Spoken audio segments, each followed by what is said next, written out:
Jusque-là, vous n'avez pas le son. Je pense qu'il y a un problème de son jusque-là.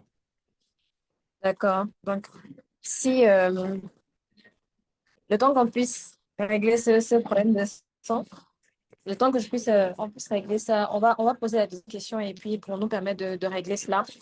Donc, la prochaine question par rapport à ce webinaire, c'est quels sont les principaux défis et challenges rencontrés à ce jour par la médecine au travail au sein des organisations? Euh, Asna? Allô? Oui, Asna, tu Oui, je m'entends? vous entends, vous me voyez? D'accord, je demandais à ce jour, Mhm. quels sont les principaux challenges et défis rencontrés par la médecine au travail au sein des organisations? Alors, le principal challenge, hein, déjà, c'est la connaissance de la médecine du travail.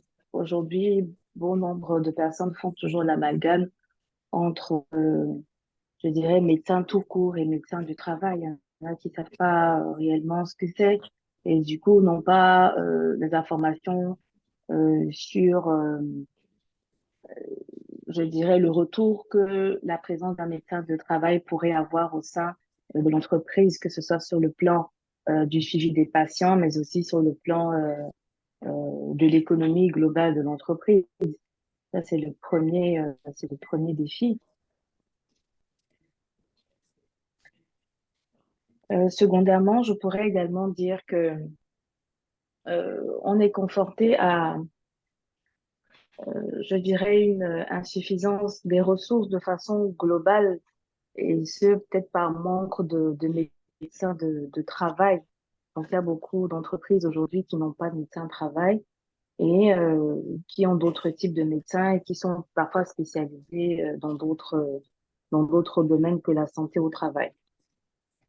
Et ce qui fait que la plupart des patients ne sont pas, je dirais, pris en charge et le volet préventif ne prime pas sur le volet curatif. Donc, D'accord, je dirais, c'est essentiellement ça. d'accord. Aujourd'hui, Jocelyn, toi, en tant que hôtelière collaborant avec les médecins du travail, quelle est de façon générale la difficulté rencontrée dans ce genre de cas-là?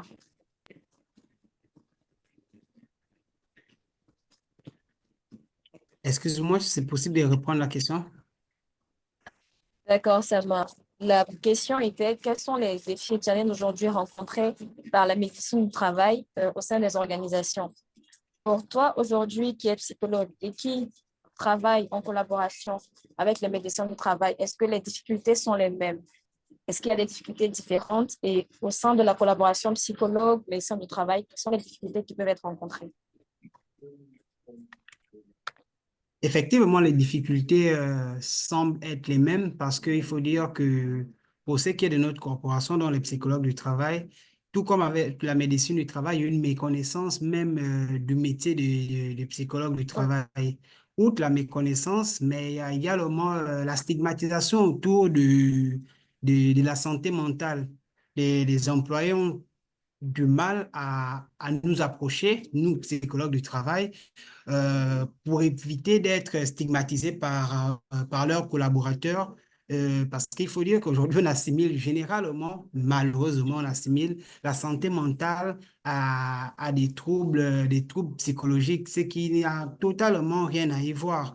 Donc, le gros challenge ici aujourd'hui de vendre ces différentes disciplines, dont la médecine du travail et la psychologie du travail, qui, il faut dire, sont complémentaires dans la mesure où la santé peut être définie comme un état complet de bien-être physique, psychologique et social. Donc, le défi que nous, en tant qu'auxiliaires, nous avons est de vulgariser au mieux notre métier à travers des formations, à travers des sensibilisations, pour que cette barrière se casse entre les employés et nous, acteurs de la santé mentale ou du bien-être, tout simplement.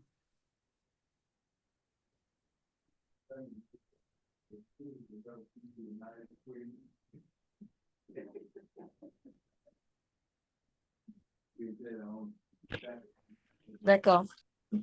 Merci infiniment. Georges, souhaiterais-tu rajouter quelque chose ou bien tout est dit? Euh, oui, oui. Non, je vais rajouter quelque chose, mais avant, je vais rebondir puisque moi, je mets la vidéo sur les missions d'un médecin du travail.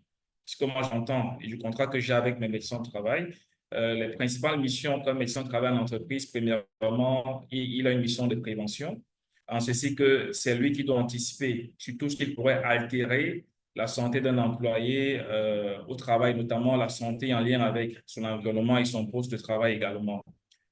Il doit également Ok. pouvoir anticiper sur tout ce qui est accident et maladie professionnelle. Il a également un rôle de conseiller. Et par rapport à ce rôle de conseiller-là, c'est le médecin du travail qui doit veiller à ce que les conditions de travail, d'hygiène et de sécurité au travail, ainsi que tout ce qui est adaptation du poste du travail affecté à un collaborateur, correspondent à sa santé physique et à sa santé mentale. Donc, c'est celui qui doit pouvoir jouer le rôle en amont pour que Jocelyn, qui lui est psychologue du travail, n'ait pas trop de boulot derrière. Parce que quand le médecin du travail a joué son rôle de prévention et de conseil, il y a moins de pathologies, moins de cas qui sont référés aussi bien au médecin du travail, aussi bien au médecin traitant, je veux dire, qu'au psychologue du travail. Encore que dans nos contextes en Afrique, le psychologue du travail, ça reste entre guillemets un luxe. On compte les entreprises qui vont s'allouer les services aussi bien d'un médecin du travail, doublé d'un psychologue du travail, etc.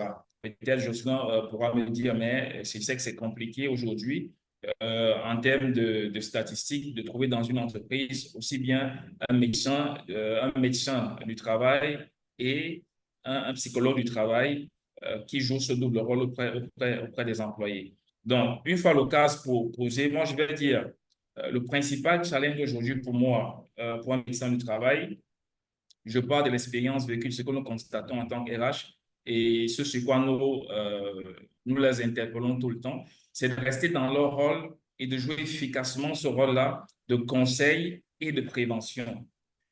Pourquoi je le dis? Parce que on se rend compte de plus en plus que, compte tenu de l'environnement ambiant, il y a Asna qui évoquait les ressources.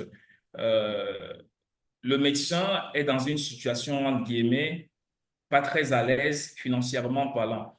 Et la plupart des médecins traitants, des médecins du travail, je veux dire, sont soit associés des cabinets, soit il associe un cabinet médical, soit lui-même il est porteur de son propre cabinet médical. Et la tendance en entreprise que nous constatons, nous RH, c'est de voir le médecin du travail muter progressivement vers le médecin traitant.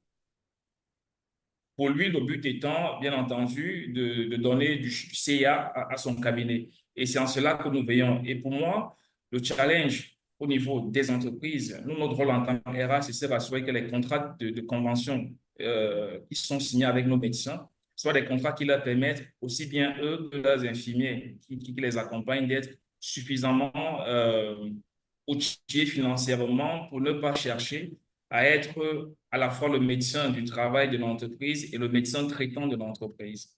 Donc, chaque fois que on a un retour de l'assureur qui nous interpelle, par exemple, sur des statistiques qui présentent le cabinet auquel le médecin travaille associé, comme le cabinet qui arrive en première ligne en termes de CA, comme cabinet prescripteur et cabinet traitant, ça nous pose un problème. Donc, moi, le véritable challenge, c'est celui-là, d'amener ce corps de métier de sortir de la précarité pour pouvoir jouer efficacement son rôle, tout au moins dans le cadre des contrats signés. Parce que le médecin, il n'est pas interdit que le médecin du travail soit médecin traitant dans un autre contexte. Mais dans le cadre de la convention signée avec une entreprise, il est important qu'il reste dans son rôle pour jouer efficacement ce rôle de prévention et qu'on n'ait pas des collaborateurs qui se transforment en patients et qui laissent ces postes de travail vides. Donc voilà ce que je peux racheter.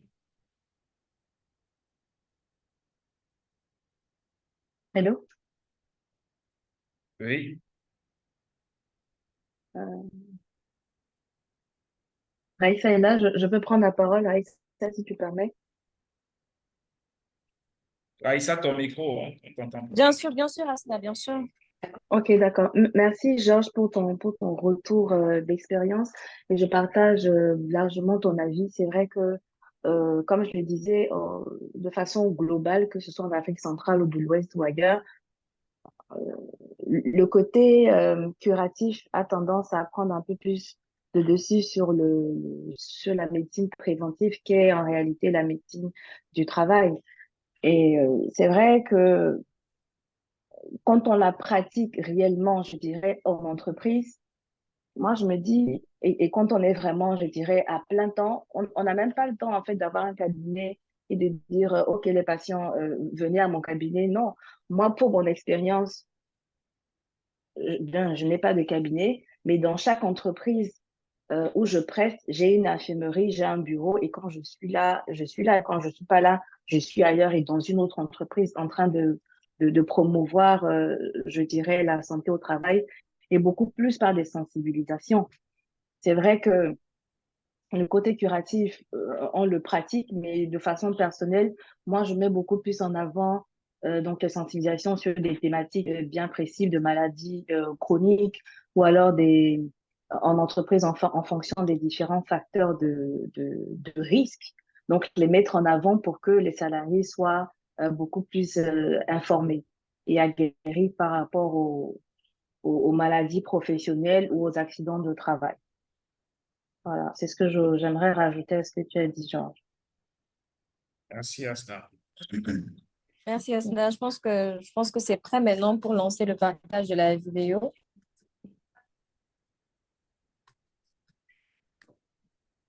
Régine, est-ce que tu peux, s'il te plaît, nous aider avec le partage de la vidéo pour faire un retour sur le micro-trottoir qui a été effectué à Abidjan?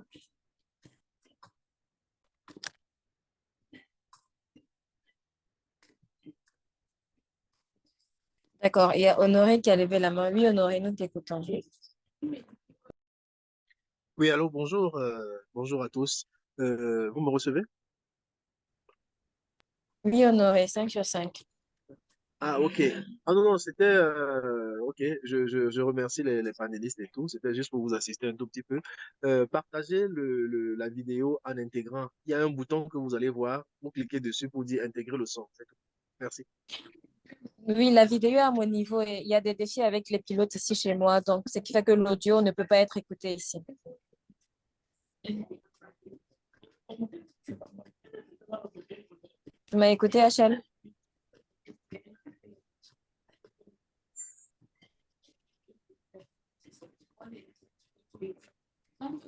Allô, Honoré, tu es là? Je pense qu'on l'a perdu. Aïssa, Oui, Georges. Vous si je peux m'entendez bien? suggérer, hein, si je peux suggérer, la question peut être une question ouverte aux panélistes, aux invités, Mhm. pour eux, quelles Oui, sont bien sûr. Bien sûr. derrière Une vont bonne idée, pouvoir Georges. la réponse. Ouais. Bien sûr. Donc, le temps qu'on puisse régler tout ça. Et je profite aussi pour dire à tous ceux qui sont connectés que n'hésitez pas à poser vos questions dans le chat juste après cette phase de questions-réponses. Vous pourrez également ouvrir vos micros, allumer vos caméras, prendre la parole et poser vos questions à nos panélistes qui sont là. Donc, on va prendre l'avant-dernière question. À ce jour, on a défini quel était on a défini à ce jour quels sont les enjeux par rapport à la médecine du travail aujourd'hui, quel est l'état des lieux. On a pu définir quels sont les challenges et les défis rencontrés par la médecine du travail en entreprise.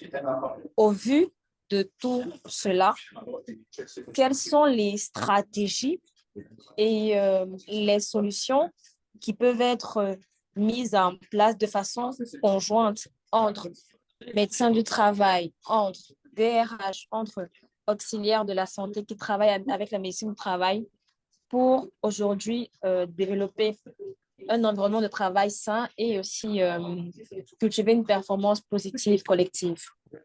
Donc, je ne sais pas si vous avez bien compris ma question, je vais la reprendre. Donc, je vais la reprendre. On a pu définir quel était l'état des lieux de la médecine du travail aujourd'hui. On a également posé, en termes de contexte, quels sont les challenges et les défis rencontrés par la médecine du travail. Donc, lorsqu'on essaie de globaliser tout cela, quelles sont donc à ce jour les stratégies et les solutions qui peuvent être mises en place pour créer un environnement de travail sain et une performance collective entre les médecins du travail, les collaborateurs, l'administration donc représentée ici par les DRH et les auxiliaires de santé qui collaborent ensemble dans le plan de la médecine du travail. Est-ce que là, c'est bon maintenant? Je pense que la Yes. question est claire. Je peux commencer. D'accord. Donc, Georges, je pense que, Je bien sûr, peux commencer pour embrayer, pour répondre en fait aux challenges et aux d'accord. défis précédemment présentés comme stratégie au niveau des ressources humaines. Moi, je pense que le cadre légal aujourd'hui n'étant pas, pour ce qui est des ressources, n'ayant pas beaucoup évolué, parce que je pense que, si je peux me tromper, hein, je parle sous réserve, peut-être dans le panel, dans les invités, il y a des juristes. Le cadre légal, si je ne me trompe pas, est de 350 francs par employé jusqu'à date. Donc, je me dis, pour qu'un médecin du travail puisse euh, faire véritablement ce pourquoi il est invité à travailler avec, à collaborer avec l'entreprise, les premiers éléments, les premiers enjeux à mettre en place avec lui, c'est d'avoir une convention qui soit une convention, entre guillemets, humaine. Humaine en ce sens qu'elle doit considérer le coût de la vie actuellement, qu'elle doit considérer l'évolution de leur métier, notamment avec tout ce qui s'est rajouté après la période post-Covid, qu'elle doit considérer le temps d'heures de travail passé avec les collaborateurs, parce que tout cela est défini dans le cas de la convention, dans le cas de la collaboration avec le médecin en question. En fonction de tout cela, fixer une rémunération, tant pour lui que pour l'infirmière qui l'accompagne, qui lui donne suffisamment de largesse pour pouvoir agir essentiellement dans ses rôles de prévention et de conseil, comme je le disais. Donc, l'autre chose, c'est qu'il faut tenir compte du fait que le médecin du travail doit avoir un local, et ce local doit avoir un minimum en termes d'équipement, de première intervention, et tout cela, c'est l'entreprise, et c'est le rôle des RH que nous sommes de dire à notre hiérarchie que pour que le médecin du travail soit totalement dans son rôle et qu'il exerce efficacement, voici le budget ou bien le matériel qu'il faut déployer pour lui permettre d'exercer efficacement son rôle de médecin au travail sur l'entreprise.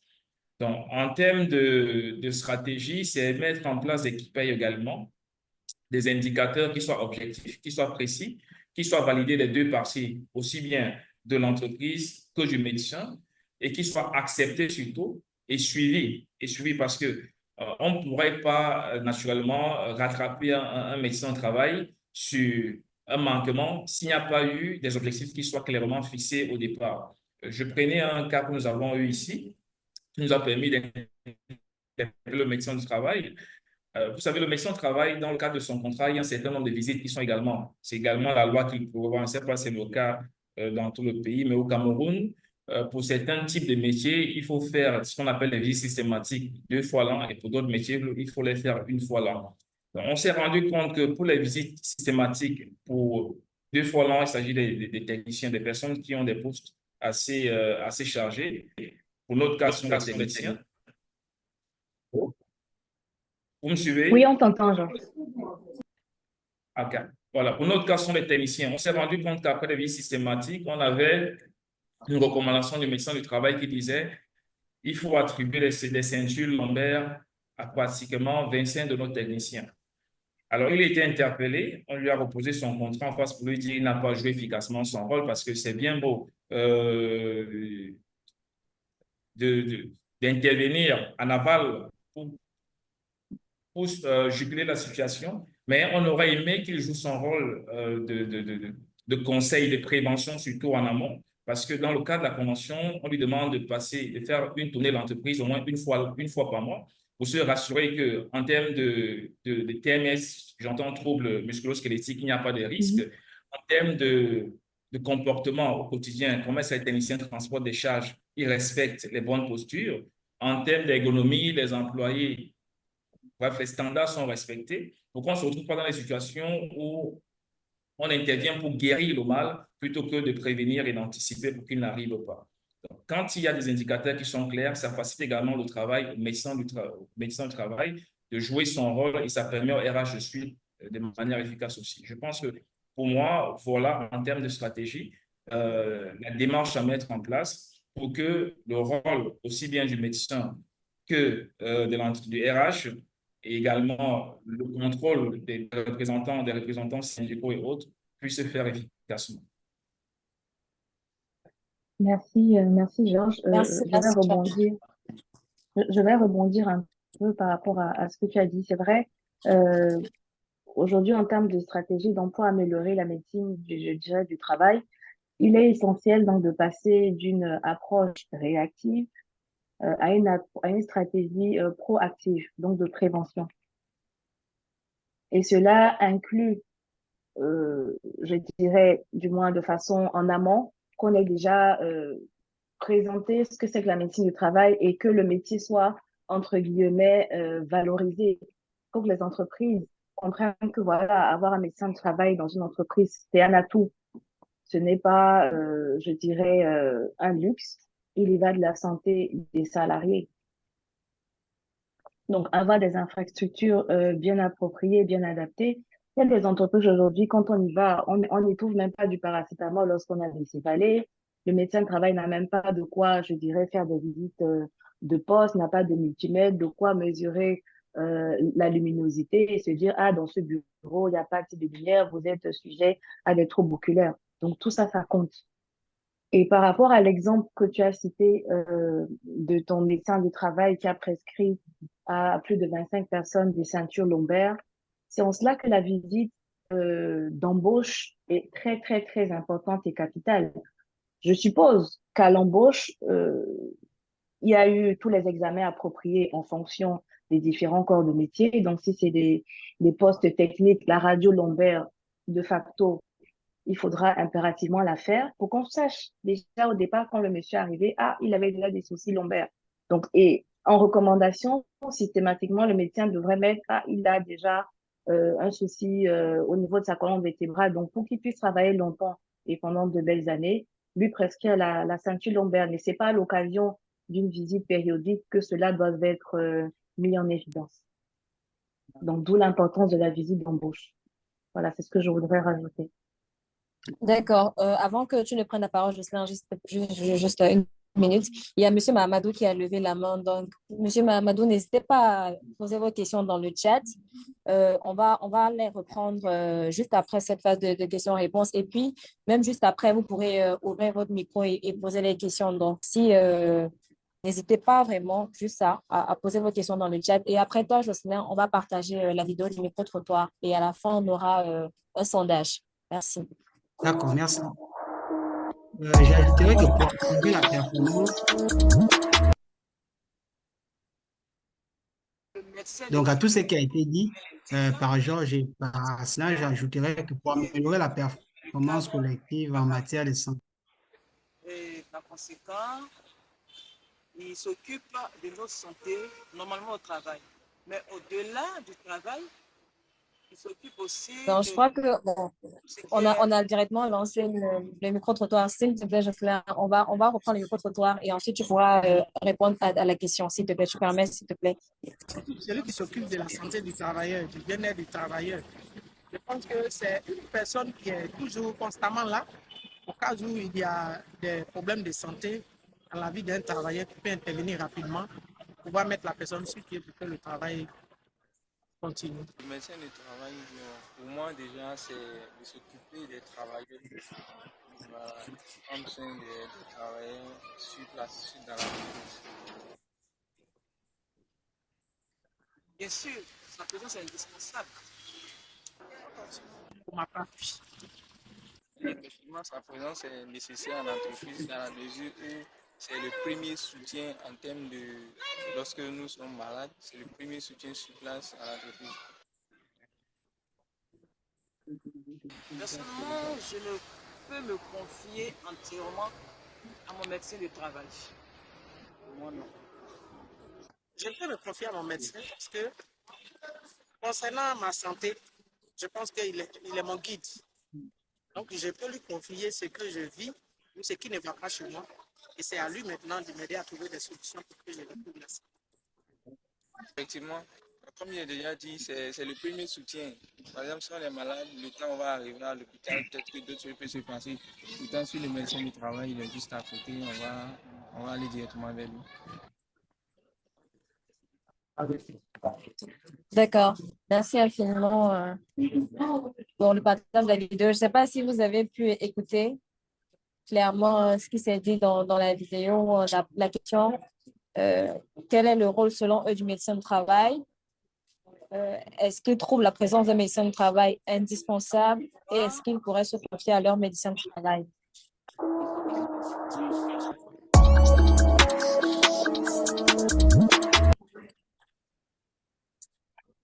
Le médecin de travail, comme son nom l'indique, c'est un médecin qui intervient dans le cadre du travail.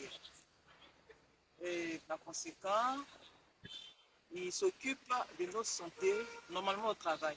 Mais au-delà du travail, il s'occupe aussi de tout ce qui est au bout de santé. Normalement, c'est de suivre le personnel au niveau de la santé.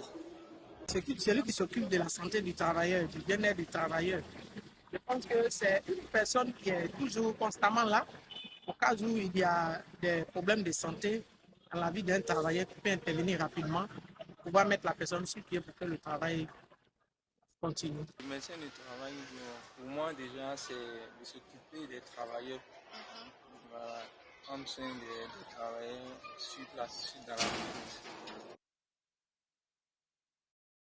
Bien sûr, sa présence est indispensable.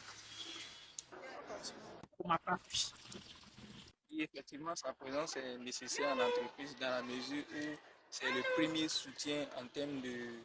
Lorsque nous sommes malades, c'est le premier soutien sur place à l'entreprise.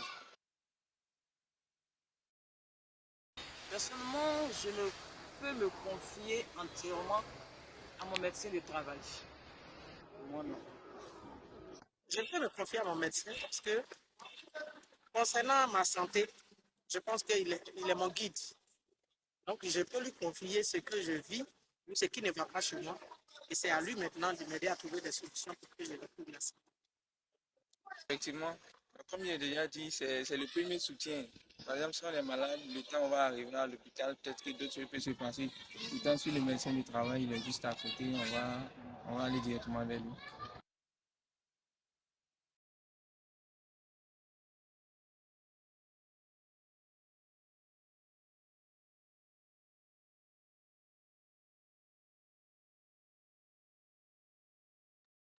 Merci Raïssa, infiniment, ton Régine. micro est Donc fermé. là, oui, j'ai constaté. Merci, Régine. Merci pour le partage. Donc, on va prendre notre feedback par rapport au micro-trottoir. Mais avant, Jocelyn devait répondre à la dernière question et après, on prendra votre feedback.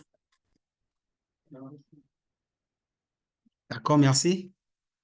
Pour ajouter aux choses intéressantes qui ont été évoquées par Georges et Asna, je dirais que pour améliorer la performance collective en matière de santé au travail, le RH, le médecin du travail et les autres spécialistes connexes doivent adopter plusieurs stratégies et perspectives, entre autres établir des processus de communication réguliers pour aligner les politiques de santé au travail avec les pratiques RH, telles que la stratégie de gestion du stress et les programmes de bien-être, mais aussi travailler avec des psychologues, ergonomes et autres professionnels pour aborder les problèmes de manière globale. Parce qu'il faut dire qu'il y a le champ d'intervention du médecin peut s'avérer être réduit face à certaines problématiques. Donc, il est important et aussi de travailler avec des psychologues du travail et des ergonomes qui, comme le médecin du travail, joue également un rôle de conseil et un rôle préventif. Il faut également développer des programmes de formation pour les employés sur la gestion du stress, l'ergonomie et la santé mentale avant que les problèmes ne surviennent. mettre en œuvre des initiatives pour réduire la stigmatisation autour des problèmes de santé mentale et encourager les employés à demander de l'aide. Pas seulement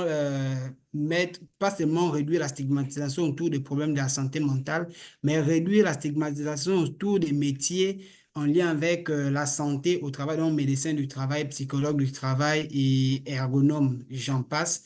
Intégrer des solutions basées sur l'intelligence artificielle pour le suivi de la santé et la détection des précoces des risques, tout en garantissant la protection des données personnelles. Il faut dire que l'IA, donc l'intelligence artificielle, aujourd'hui se positionne comme un outil indispensable pour la gestion de la santé au travail. Il faut également utiliser des outils numériques pour offrir un accès facile aux services de santé au travail, notamment pour les travailleurs à distance. Parce qu'effectivement, dans certains secteurs de métier, il s'avère que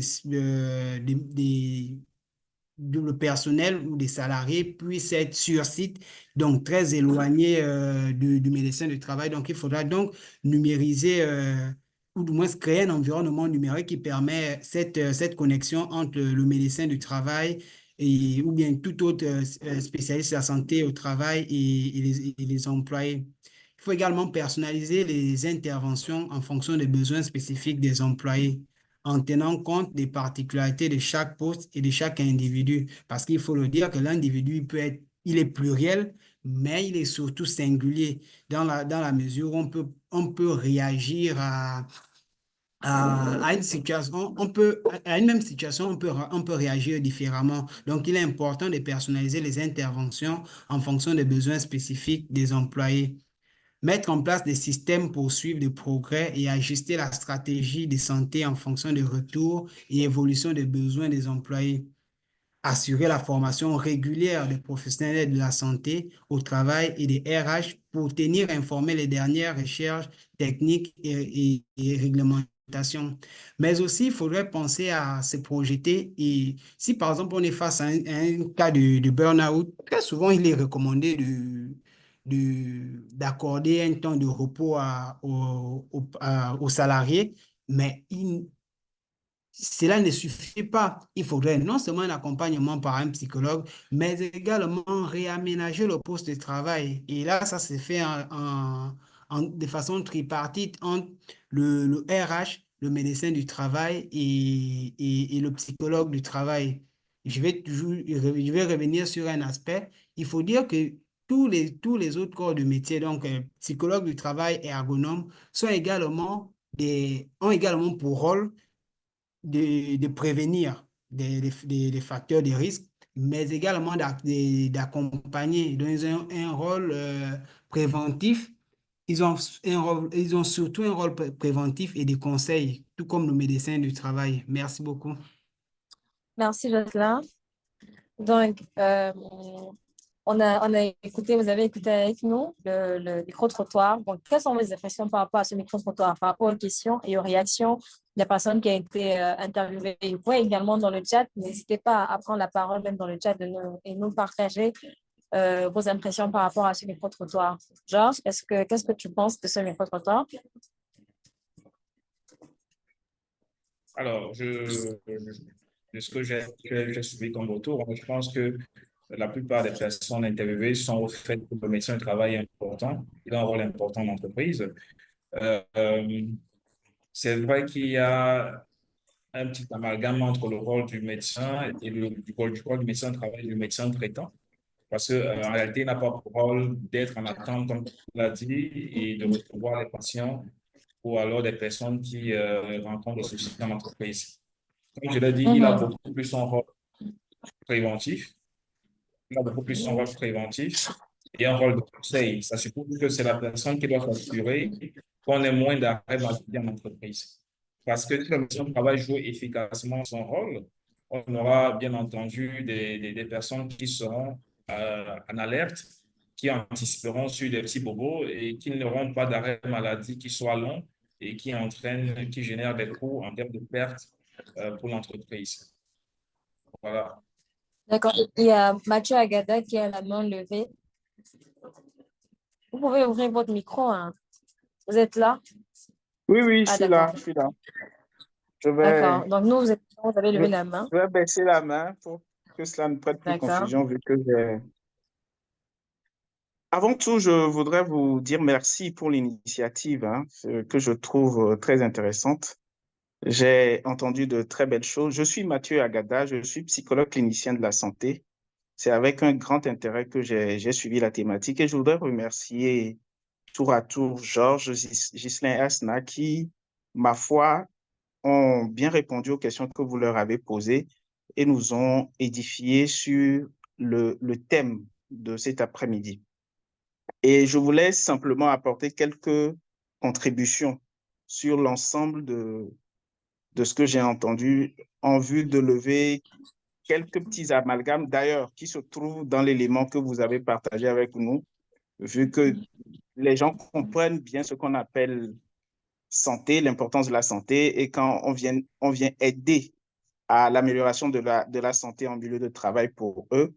Mais quelques petits amalgames font que, à la fois, la confiance entre les thérapeutes, les employés et même l'employeur sont des paramètres que nous pouvons améliorer. Alors, la première chose sur laquelle je voudrais attirer notre attention à nous tous, c'est qu'il ne faut pas confondre santé et médecine.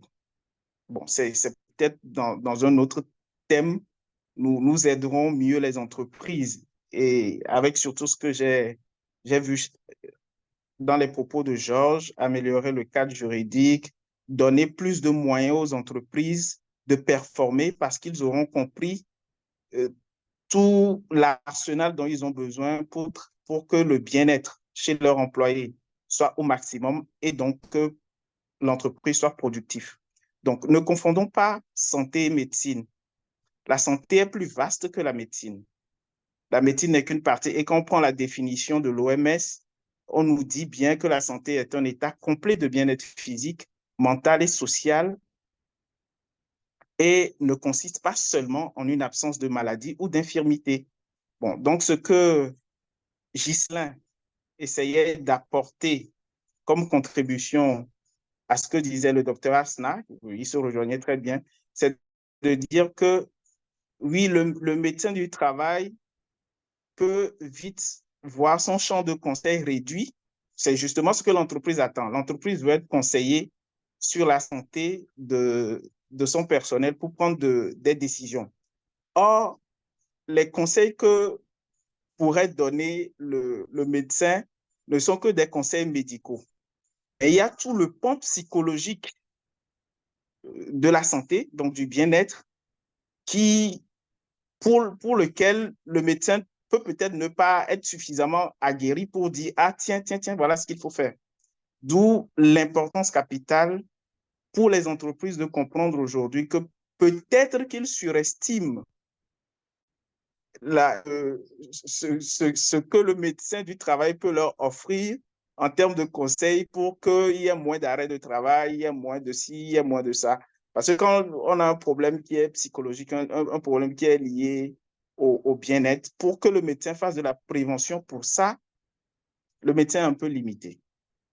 La seconde chose pour laquelle je voudrais aussi affiner un peu les choses, sortir de quelques amalgames, c'est bien Ghislain l'a dit aussi, tout ce qui est stigmatisation autour de la psychologie en général. Et il a parlé de confondu avec des difficultés psychologiques. Moi, je dirais plutôt confondu avec des troubles psychiatriques. Voilà, il ne faut pas confondre l'appui de la psychologie, l'apport psychologique aux troubles psychiatriques. Psychiatrique qui signifie maladie mentale, prise en charge par un médecin psychiatre. Là, comme les Ivoiriens disent, c'est gâté. Voilà. Donc, de ces deux choses, nous devons retenir que effectivement, la question de santé mentale au travail, et là aussi, quand on a la définition de concept de santé mentale, on comprend très bien que la santé mentale n'a rien à voir avec santé psychiatrique ou trouble psychiatrique. Santé mentale, la définition, ça veut simplement dire être dans un bien-être pour mettre en branle son plein potentiel dans son environnement face aux défis que nous devons rencontrer et aux cordiales relations que nous devons nouer avec notre environnement physique et social. C'est ça. Et donc, pour ça, aujourd'hui, les expertises se varient et le médecin vient avec des auxiliaires médicaux, notamment infirmiers, kinésithérapeutes et autres, mais également, il y a d'autres experts qui aident les entreprises à avoir du conseil en santé, que sont les psychologues, psychologues du travail, psychologues cliniciens, qui vont être les personnes auprès desquelles les services de ressources humaines, capital humain et médecine du travail vont se tourner pour régler certains problèmes. Je crois avoir été un peu long, mais c'était ma petite contribution, puisque moi-même, j'interviens dans des entreprises pour prendre individuellement les employés qui, entre autres, souffriraient d'un stress, que ce soit professionnel ou même personnel, parce que l'autre aspect, l'autre intérêt pour l'entreprise ou l'employeur, c'est que oui, on peut ne pas avoir enfin, la structure peut être saine. Il n'y a pas de stress professionnel. Mais bien évidemment, le stress personnel avec lequel votre employé se réveille de la maison avant de venir au boulot, la vérité est que la personne étant une et indivisible, ce stress-là, qui est personnel, va influencer son rendement au boulot. Donc, on permet aux entreprises d'aller plus loin dans leur performance, d'être plus productifs en veillant à tous ces paramètres et en accompagnant individuellement les personnes dans leurs problèmes et en étant justement, comme monsieur le RH l'a dit, Georges l'a dit, des conseils auprès des décideurs d'entreprise pour éviter justement plein d'arrêts maladie parce que nous aurons ensemble, en collaboration avec la médecine du travail et tous les autres experts en santé mentale, fait en sorte que le bien-être soit la priorité du fonctionnement de l'entreprise. Merci beaucoup. Merci infiniment, Monsieur Mathieu. Merci pour l'ajout. Donc, on va présenter rapidement le cabinet et ensuite, il y a Monsieur Mahamadou qui voulait également renchérir sur la question de Georges. On va faire un sondage et on pourra se quitter pour le week-end. Donc, aujourd'hui, vous êtes accueillis par Régine Pro Consulting, qui est un cabinet spécialisé dans la qualité de vie et les conditions de travail. Et nous avons cinq principales gammes de produits, la gamme QVCT, où nous formons des consultants QVCT. Nous accompagnons les entreprises à piloter la démarche QVCT, aussi les risques psychosociaux en entreprise, à piloter également les projets de transformation culturelle, managériale et humaine, pour dynamiser le CSTC et les ateliers bien-être. Le deuxième service que nous proposons sont des formations et coaching pour dirigeants, donc autant sur les autant sur les soft skills que l'animation des CODIR. Ensuite, parce que mon ordinateur s'est éteint.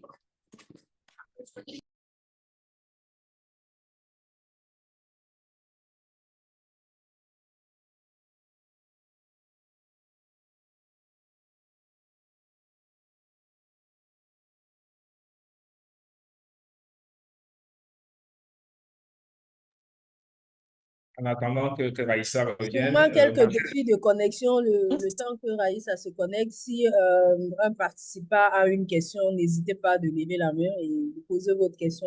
Les panélistes se donneront le plaisir de vous répondre. Ou s'il y a un partage à faire. Merci. OK, je voulais quand même revenir sur l'intervention de Mathieu que je trouve louable. Merci Mathieu pour ton intervention. Et rajouter également que l'entreprise a conscience de toute cette panoplie d'experts et de spécialistes qui existent dans le cadre de la santé. Et bien entendu, la santé est large, comme tu l'as précisé, dans le cadre de la santé pour pouvoir l'accompagner. Sauf que très souvent, comme je le disais, il est difficile de voir une entreprise qui va investir sur un médecin du travail, sur un psychologue du travail, sur une expertise un peu comme celle de Mathieu, pour avoir toutes ces personnes-là, bien que ce soit important pour l'entreprise, c'est vraiment très rare de voir une entreprise investir dans toute cette panoplie d'expertise pour pouvoir l'accompagner. C'est pourquoi on va beaucoup plus solliciter le médecin du travail en lui demandant dans son rôle de conseil de savoir référer. Ça suppose que si à sa lecture, parce que je suppose qu'un médecin, c'est d'abord quelqu'un qui a une formation de généraliste avant d'avoir une formation de spécialiste dans son domaine, euh, qu'il sache référer quand c'est un domaine.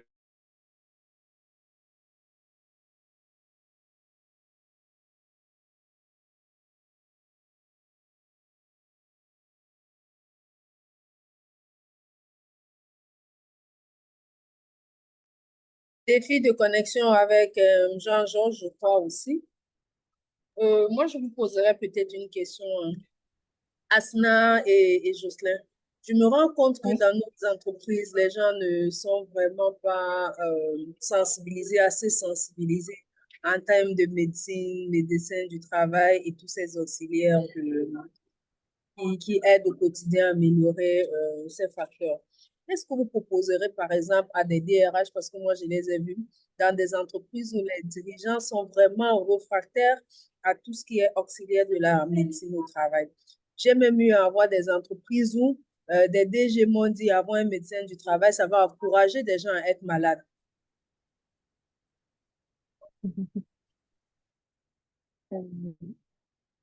Vous permettez, je peux répondre à votre question. Allô? Bien sûr, Asna, tu peux répondre. Ok, d'accord. C'est vrai que en matière d'engagement en santé au travail, les entreprises en sont souvent réticentes donc à investir dans un programme de santé, donc percevant cela comme un coût plutôt comme un investissement à long terme. D'un, et comme je l'ai dit tout à l'heure, il y en a qui n'ont pas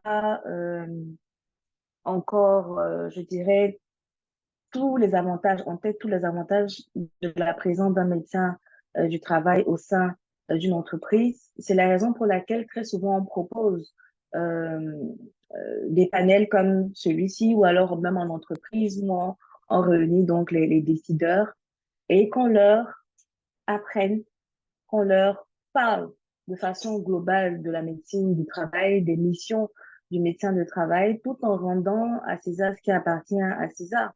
Moi, je suis contente que Mathieu Agada ait pu intervenir parce que c'est essentiellement avec lui que je travaille en entreprise en matière de santé au travail. Georges l'a dit, il faut pouvoir passer le témoin et se dire en tant que médecin, je suis médecin du travail, mais tout ce qui relève, par exemple, de la santé mentale, même quand moi je fais des sensibilisations en entreprise, je fais toujours appel à Mathieu Agada, par exemple, pour qu'il puisse mieux étayer, pour qu'il puisse mieux donner des exemples concrets afin que la plupart des personnes puissent comprendre. Donc, c'est vraiment l'information qui devrait être déjà mise en avant. Et une fois que l'information, on l'a, et par rapport aux salariés en entreprise, ben, c'est de présenter médecin de travail. Moi, dans toutes les entreprises où j'ai commencé par une sensibilisation en disant, c'est quoi le médecin de travail? Quels sont ses rôles, ses missions, qu'est-ce qu'il est censé faire, qu'est-ce qu'il peut vous apporter? Il y en a qui pensent que, ah, médecin de travail, il est là, donc j'aurai des repos, j'aurai des repos médicaux à volonté. Non, il n'en est pas question sur le plan pratique. C'est vraiment tout autre chose. Et c'est l'information qui doit vraiment être mise en avant. Voilà. Donc, c'est ce que j'avais à dire par rapport à votre question, madame. Merci, Asna, et merci encore pour votre contribution à la fiche que nous avons partagée dernièrement. Je crois que Raïssa va mettre le lien LinkedIn de cette fameuse, de cette très belle, de cette magnifique fiche qui faisait un superbe récap du travail. Donc, Raïssa, je te passe la main. Merci infiniment, Régine. Désolée, je ne me suis même pas rendu compte que mon ordinateur était déchargé, tellement c'est passionnant ce que nous sommes en train de partager.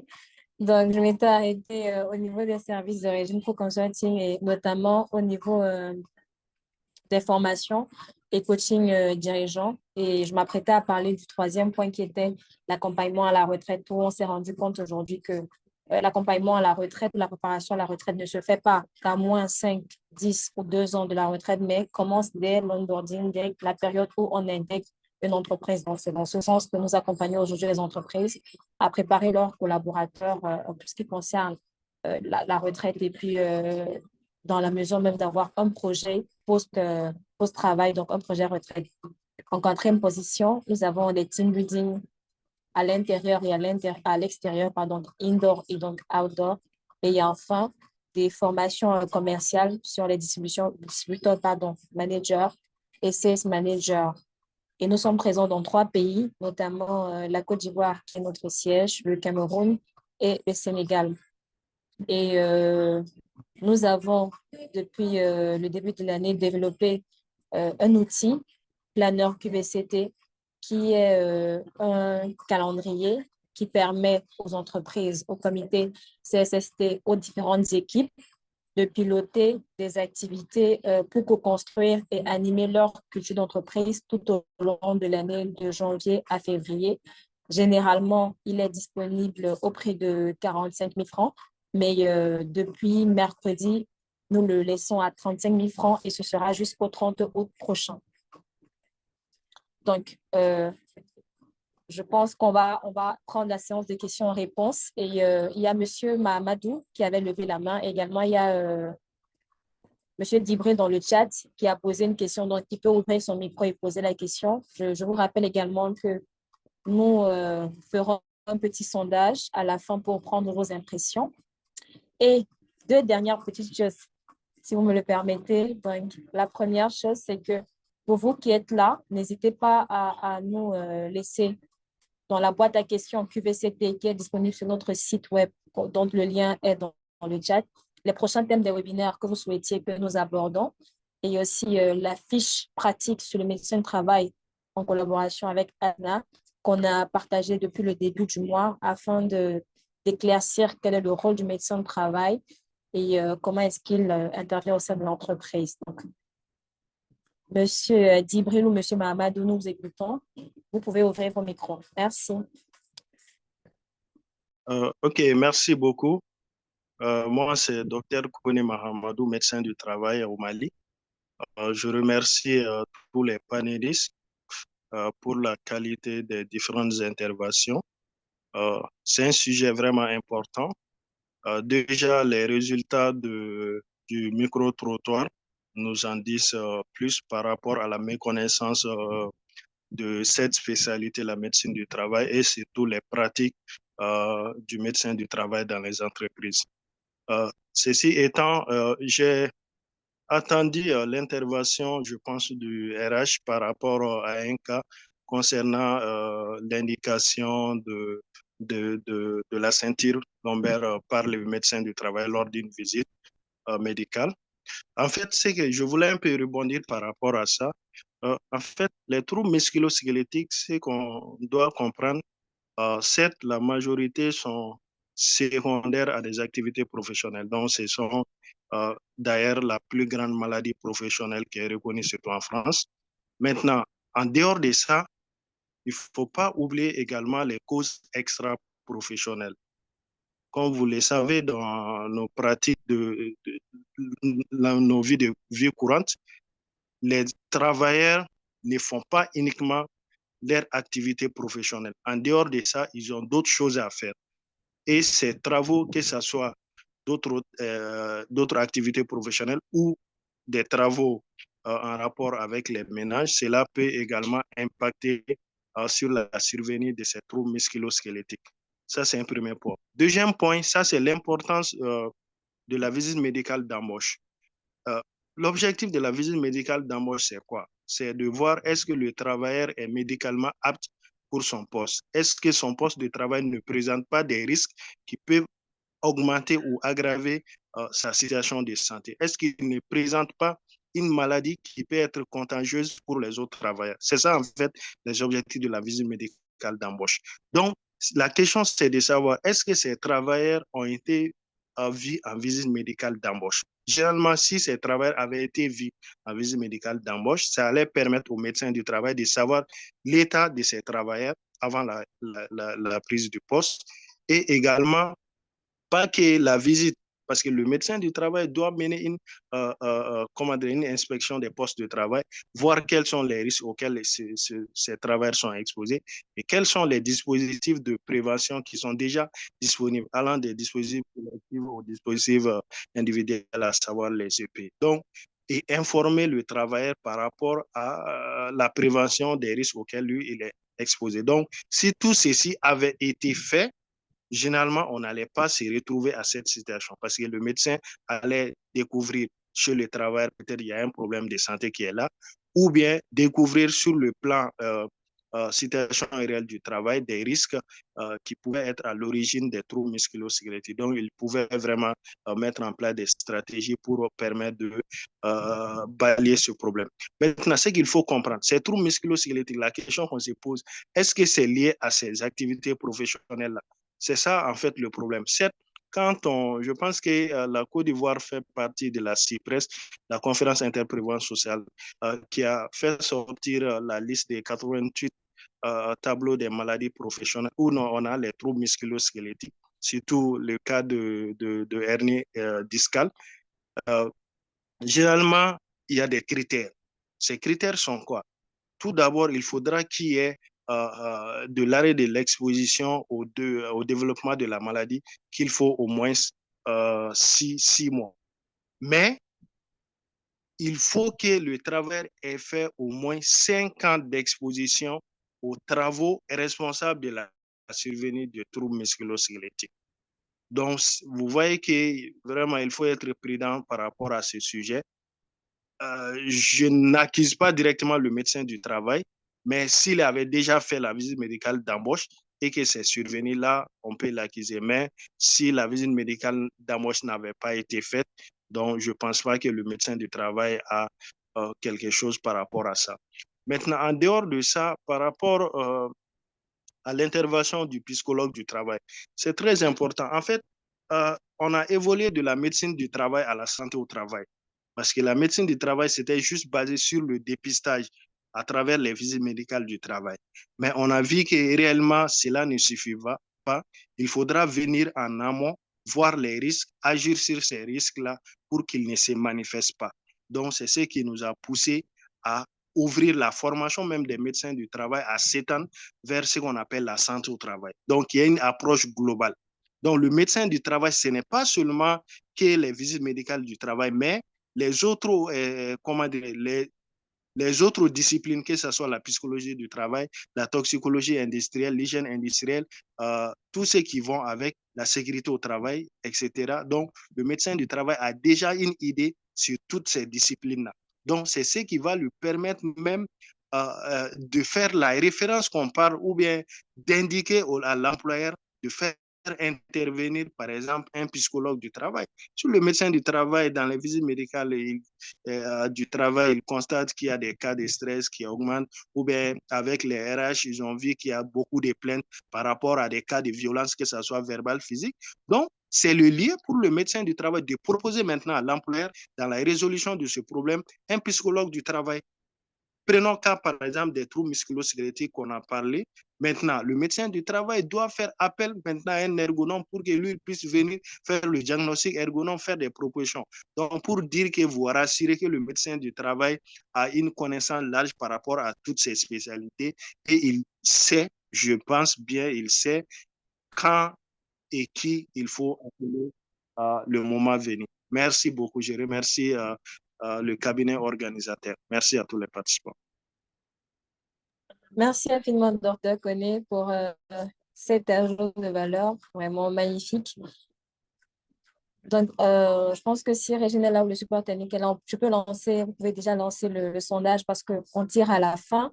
Donc, on va prendre les mots de fin rapidement de Asna, de Georges et de Jocelyn. Et on pourra passer enfin un bon week-end. C'est un plaisir pour nous de vous avoir avec nous. Donc, Asna. Oui, merci Raïssa. Donc, je conclurai en disant que la santé au travail est un enjeu fondamental pour la prospérité des entreprises, mais aussi pour le bien-être des travailleurs. Donc, face aux défis, je dirais, complexes de nos époques, qu'il s'agisse des séquelles de la pandémie, des avancées technologiques ou des pressions économiques, nous avons tous un rôle à jouer. Donc, il est de notre devoir en tant que professionnels de la santé de continuer à défendre et à promouvoir un environnement de travail sain, sûr et respectueux. En travaillant ensemble avec les ressources humaines, les autres professionnels de la santé, dont les psychologues, cliniciens et autres, les ergonomes, avec détermination et, je dirais, innovation, nous pouvons non seulement surmonter ces défis, mais aussi construire un avenir où la santé au travail est valorisée comme un pilier essentiel du développement économique et social aussi. Donc, en somme, ce seraient mes propos pour mon mot de fin. Merci. Merci infiniment, Asna. La fiche pratique sur le médecin du travail est disponible dans le chat. Donc, vous pouvez la télécharger et puis la repartager aussi au sein de votre réseau. N'hésitez pas à nous taguer ou à taguer le cabinet ainsi que le docteur Asna. Jocelyn?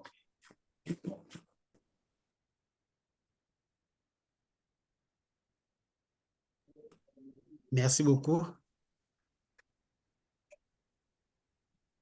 Partant de la définition de la santé mentale qui nous a été donnée par Mathieu, du moins si c'est de l'OMS, la santé mentale est un état complet de bien-être physique, psychologique et social. On comprend donc que on comprend donc que nous sommes tous acteurs du bien-être, nous sommes tous acteurs de la santé, de la santé au travail. Donc, RH, médecin du travail, psychologue et même le salarié lui-même devrait prendre conscience des enjeux derrière la santé au travail, mieux derrière le bien-être au travail et mettre un accent particulier sur les facteurs sociaux, les facteurs psychologiques qui peuvent intervenir parce qu'il faut dire que pas mal de mots somatiques ont ont des conséquences, ont pour cause des situations sociales dans les rapports entre salariés, mais également la charge, des situations ou le lien entre l'organisation de façon physique ou générale et le salarié. Donc, un accent particulier devrait être mis sur la santé globale et nous considérer tous comme acteurs du bien-être et, et donc nous devons promouvoir au mieux la santé au travail. Merci beaucoup. Merci, Jocelyn. Georges, pour ton mot de fin. Alors, je dirais que le rôle du médecin du travail aujourd'hui est reconnu en entreprise. Son importance est indéniable. Donc, en ce sens qu'il contribue au travail, ses missions, au bien-être, à la qualité du travail et même à la croissance de l'entreprise. En effet, il faut dire qu'un employé qui n'est pas en santé est un employé qui n'est pas productif. Donc, il est important de réagir en amont et c'est en cela que, non pas que le médecin du travail, mais aussi les psychologues du travail, les experts dans toutes les questions de santé.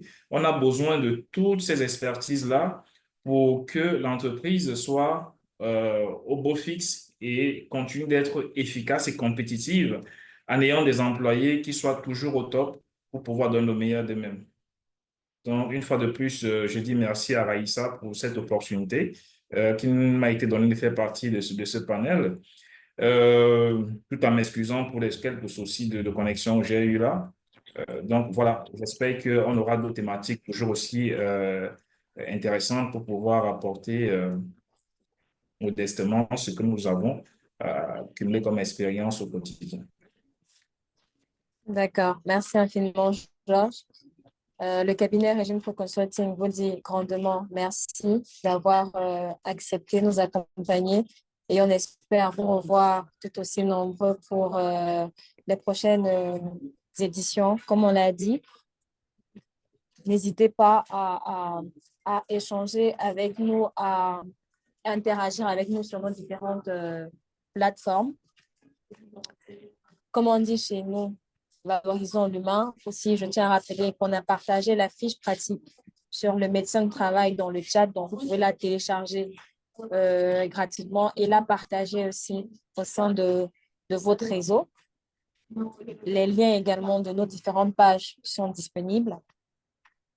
Et je ne sais pas si Régine, je souhaite rajouter quelque chose pour le mot de fin. Pour ceux qui ne savent pas, Régine, c'est la directrice du cabinet Régine Pro Consulting. C'est vrai qu'aujourd'hui, elle était un peu plus en retrait, mais généralement, elle est également présente dans les panels. Donc, Raïssa, merci Régine.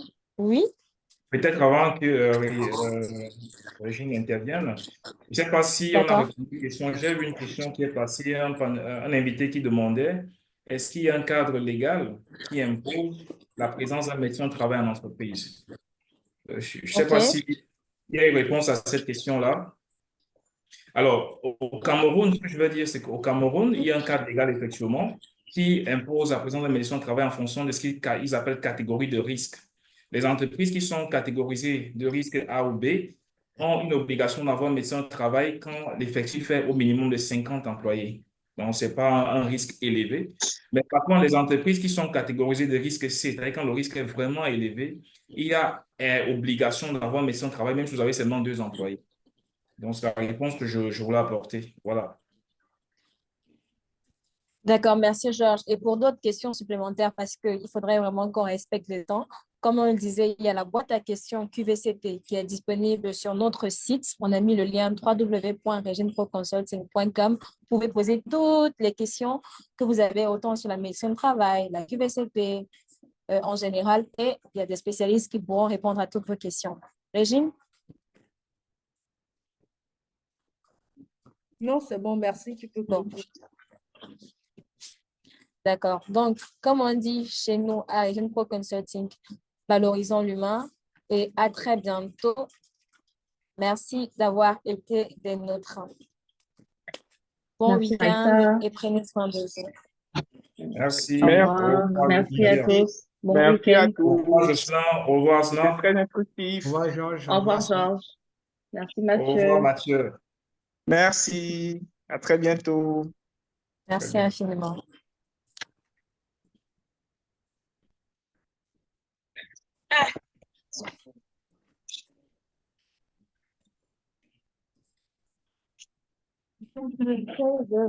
Oh mon Dieu.